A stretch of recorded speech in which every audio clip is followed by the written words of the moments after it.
And it's been a minute, more like almost 2 months. But enough with the bullshit excuses. I hope the new year been treating y'all right. It's been treating me right, kinda, sorta. Low-key suffering inside. And man, I've been in a little bit of a content rut as I usually am. Like, I play games all the time, but I don't know how to make videos out of those games, like what concept of videos. So I just said, fuck it. What is something I do in the game that I could just make a video out of? And that brings us to Palworld. See, with Palworld, I had this thing going where I was gonna make a whole bunch of videos about it. Oh my god, nigga, we don't give a really get to the video. God dang. Damn, it's been 397 days since I first started the world of my Palworld, my main Palworld, you know what I'm saying? Which is complete bullshit because, you know, this game has been around for like 2 years now, and I've been playing it for about 2 years.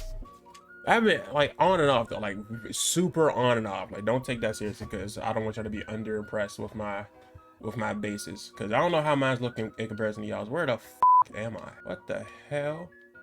Oh, sugar honey iced tea. Okay, this starts off great. I don't remember how I got here. Did I die to this dude and just said fuck it? I'm pretty sure that's what happened. Okay, so here's what's gonna happen. This is a great way to start the video. Let's just pick a fight. How that didn't hit him, we'll never know. Now we got those little fights out the way. I'm glad that happened because yeah, the first 2 times I fought him, he beat the fuck out of me and I was embarrassing. But anyway, back to what I was saying. We gotta show my bases and show y'all the efficiency of them and all that other shit. So yeah, let's go do that. I don't really have a name for this base, but this is the base. This is the first, not the first base, but like this is the main base. You know what I'm saying? Oh, and here's another thing. Here's a tip that I want to give to y'all straight up. Let's make this tip number 1. I know I've been talking a lot. I might have to split this video up in like certain tips and tricks, but here's the actual official tip. Whenever you unlock this right here, this is called the guild chest.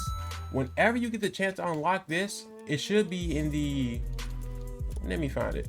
Okay, it's gonna be in the store section of your little, when you press up on the D-pad and you open up your shit to build shit. I don't know what it's called, but it should be in the store section of your Palworld guides, right? The guild chest. When you get a chance to unlock this, when you get to that certain level, unlock this and build this as quickly as possible in every single one of your bases. I made this mistake when I first built this in this base. I think it was my newest base actually. I built this thinking that you only needed 1 to access all the chests. I'm thinking that this chest served as like the universal chest for all the chests across all bases.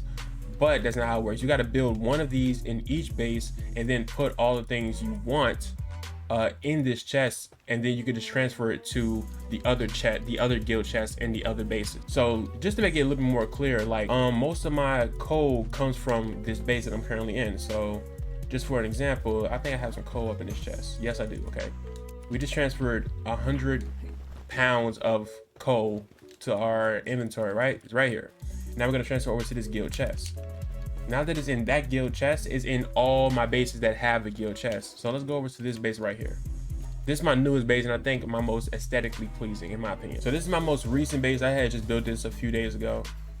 You know what I'm saying? I think I like this the most because it's the most efficient for me personally. But we'll get into that in a second. Like I was saying with the coal, I moved the coal into this chest, right? It's right here. And now let's just say there was something in this base that I didn't have in my other bases. For example, I don't have this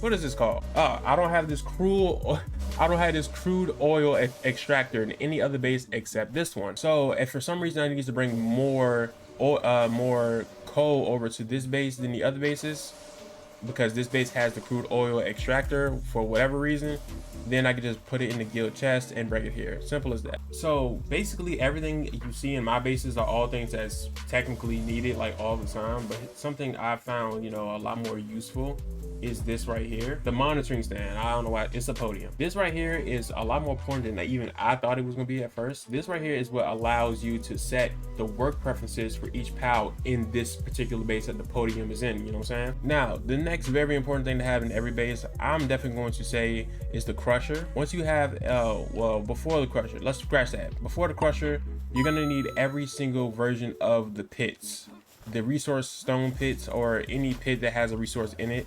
For example, the coal right here, the coal pit right here, where you can just mine your own coal instead of having to go out and searching for it, because coal is very important to making spheres and other weapons. the logging right here, so you have to chop down every tree, fucking up nature and shit on some American things. The more stone you have from the stone pit, the more palladium fragments you're going to be able to make, and the more palladium fragments, the more resource you have to making spheres, little pokeballs. I don't want to call them pokeballs, fuck around, get us copyright, because you see right here something like the legend, every sphere, as a matter of fact, every sphere you can possibly create requires palladium fragments. So the more palladium fragments you have, the less of a resource you're gonna need to make a certain sphere. But just in case I didn't cover it already, obviously you need your own food source, so you don't have to go, so you don't, every time you come back to the base, your pals ain't starving like mines be doing for sometimes. I don't know what it is. I think I have to work on how many pals I have, like farming and, you know, working on the actual plantations, but whatever.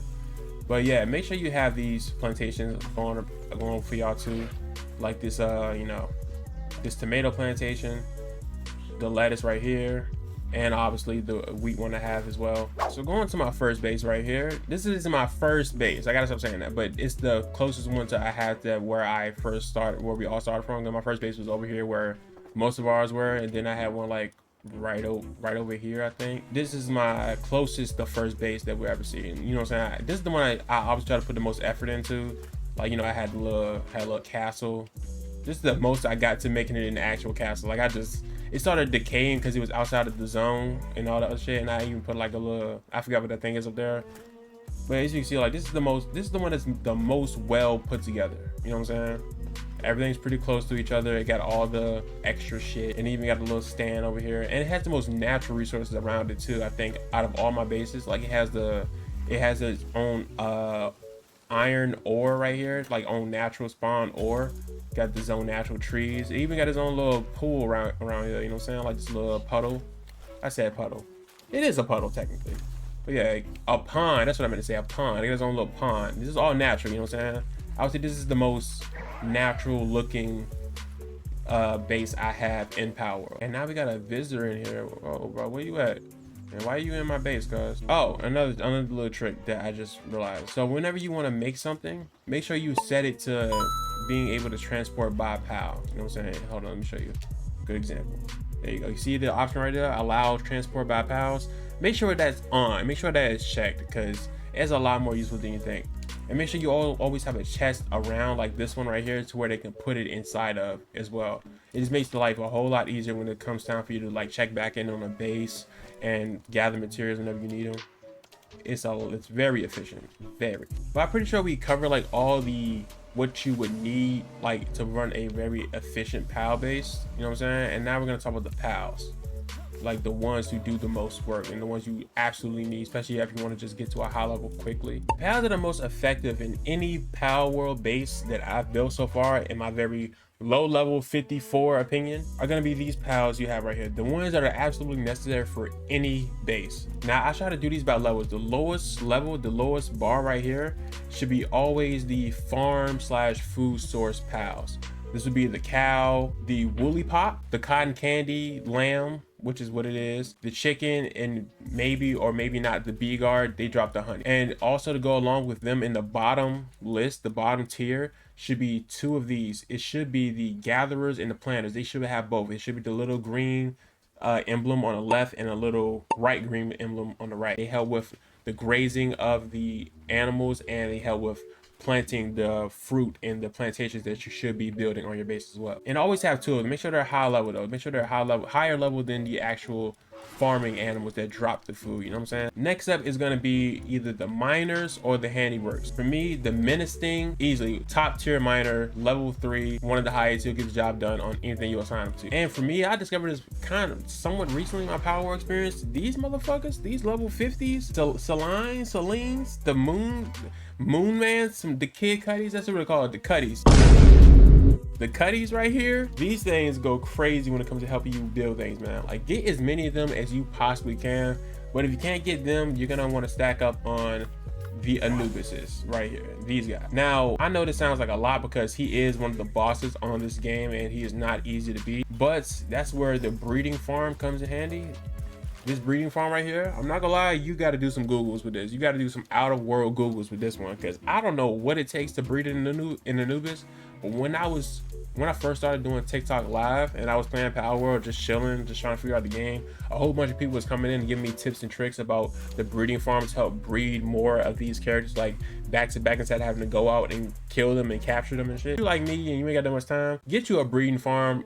Google who breeds what with who, and breed as many of them as you can. Now for me, when it comes to the watering pals, I had to switch it up most recently, but Jormungandr, there is really no one that comes close to him. Jormungandr is just crazy. I know it says Jormuntai, but it's Jormungandr, like we know what it is. The Jormungandr, yeah, the watering ability for this thing is just so quick, it's so efficient. It's level 4, and there really is nothing better than it so far that I've seen. The only one that comes close would be these Azor. If you can tell me how you pronounce these things, great for you, help out other people. But yeah, these will be found somewhere around the first area where you spawn. I think they're found mainly like, yeah, there she is. A lot of them are found around here, right here where the boss is, surprisingly. Go over there, beat the f out of all of them, capture them if you can, because yeah, they're level 3. They're right behind Jormungandr, and like, if you put multiple versions of them on the base, you'll do great. They're awesome. Also, oh yeah, I forgot about these ones. The the Sukanas.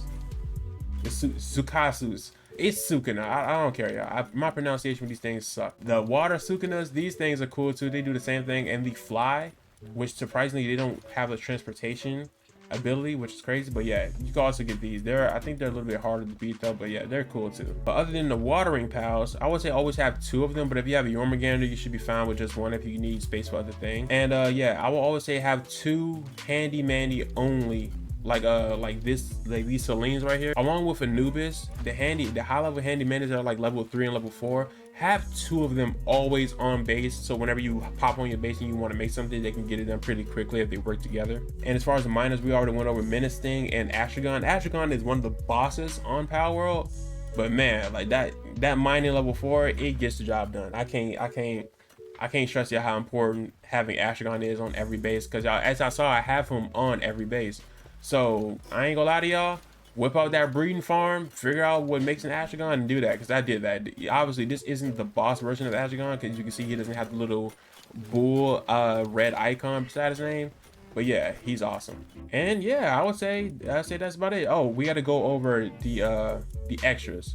So the fire version of Jormungandr Ignis, you can find them around here, around the volcano area of the map. They're gonna be over here heavy. Like I'm talking about, like this little island, they spawn over here like candy. You don't even need the breeding farm for them, because I personally, if you get to the level where you can have a Jormungandr Ignis on your base, you should find the fun in going over here, beating the crap out of all of them, and capturing them.